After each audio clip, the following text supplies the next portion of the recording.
Dear students, this lab is about the effects of a proportional derivative controller. We are going to analyze the performance of a proportional derivative controller in MATLAB for first and second order systems. First of all, we need to know a few things about the step response of a system. This figure here represents a few important parameters, a few important characteristics. You might have discussed these things in detail in your theory class. The first thing that you see is the rise time.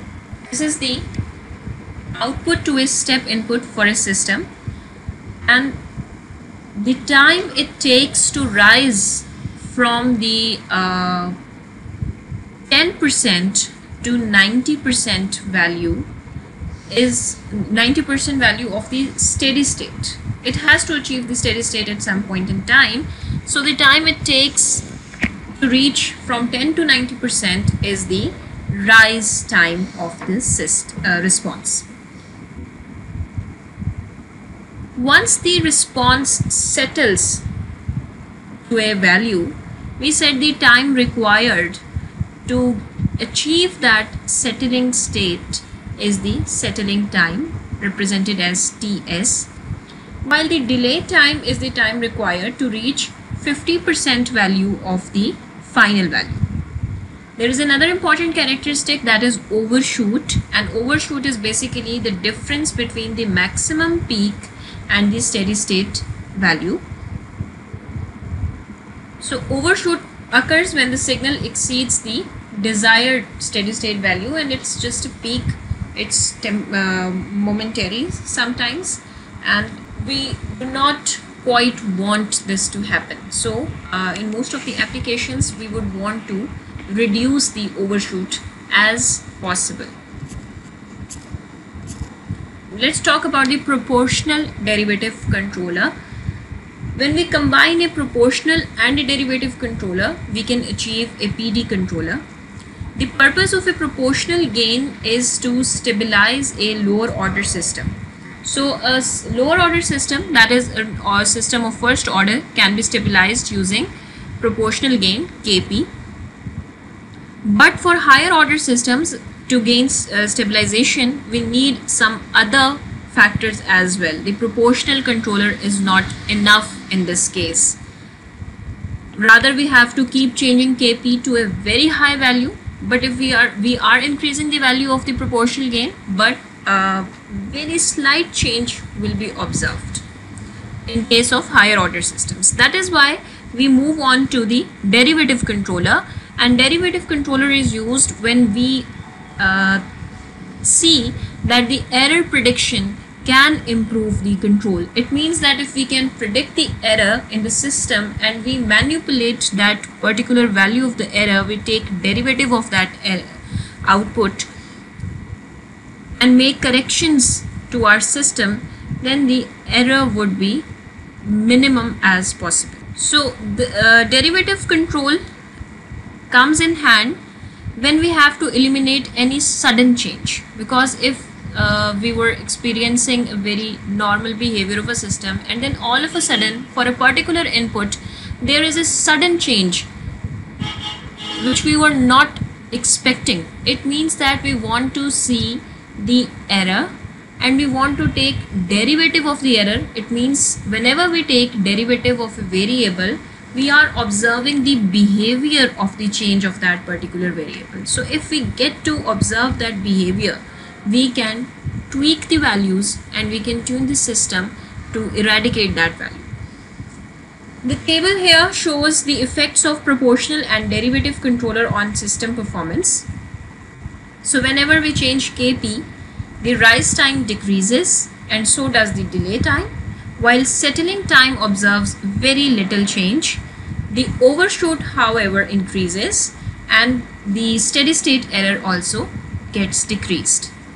In case of Kd, when the derivative controller is only implemented, there is a little change in rise time and delay time. The settling time decreases and so does the overshoot. But in case of steady state error, we experience very small change. As I told you that this particular controller is helpful for sudden changes in our outputs. Let's study this effect with the help of an example. It's a basic RC circuit, a first order system. You already know how to calculate the transfer function of this from the knowledge of your previous courses as well. So here is the product of R and C. Now we are going to write a MATLAB code to implement a PD controller. This is an error here and I cannot edit it. It's in PDF. It should be PD controller. Okay. So we have to first write the transfer function in MATLAB. Now you know numerous ways to write the transfer function. I am going with the numerator and denominator formation using the TF command. So this is the open loop transfer function. The second step is I have to find out the step response of this open loop system by giving the step input to this system. We have done the similar things in previous labs as well. But now we are going to measure the performance parameters that are rise time, settling time, delay time and overshoot. So you have to take the snapshot of this step response and note down these values. You can also this command also returns you these values in your command window.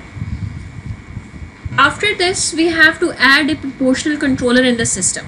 So when we add the controller, now the system becomes a closed loop system and the feedback command would be used here. The command is given right here and you are using 100 value for KP. It means that 100% you are just using a value of 100 as the proportional gain. After that, after making this closed loop system, you have to find out the step response of the system and measure these same parameters again and compare the two. What effect has happened after adding this proportional controller. Okay, the next step is that we have to add a derivative controller to this. Now we are adding a derivative controller in addition to our proportional controller. The commands are given right here. You just have to follow these commands, but see the values. You can change the values to observe the effects as well and perform the same steps. You have to observe the step response of your system by using the step command. This is the observation and calculation table because all these steps that were mentioned above, they have to be done for particular values of R and C. So these are the values of R and C. Keep changing the values of the proportional and derivative controller gains to the values given here in the table and note down your observation in these tables. The second task is you have to take second order system of your own choice. So every student will come up with a second order system of his or her own choice and repeat the same activity for a PD controller for your particular system. So this is an individual submission, individual task. Please fill in the values here and you do not have to write another file. You do not have to make another lab report separately. Just fill in the values in these same tables. Write your names and registration number on top of the page and conclude your lab report by giving remarks. What did you learn from these activities? That's all for today's lab.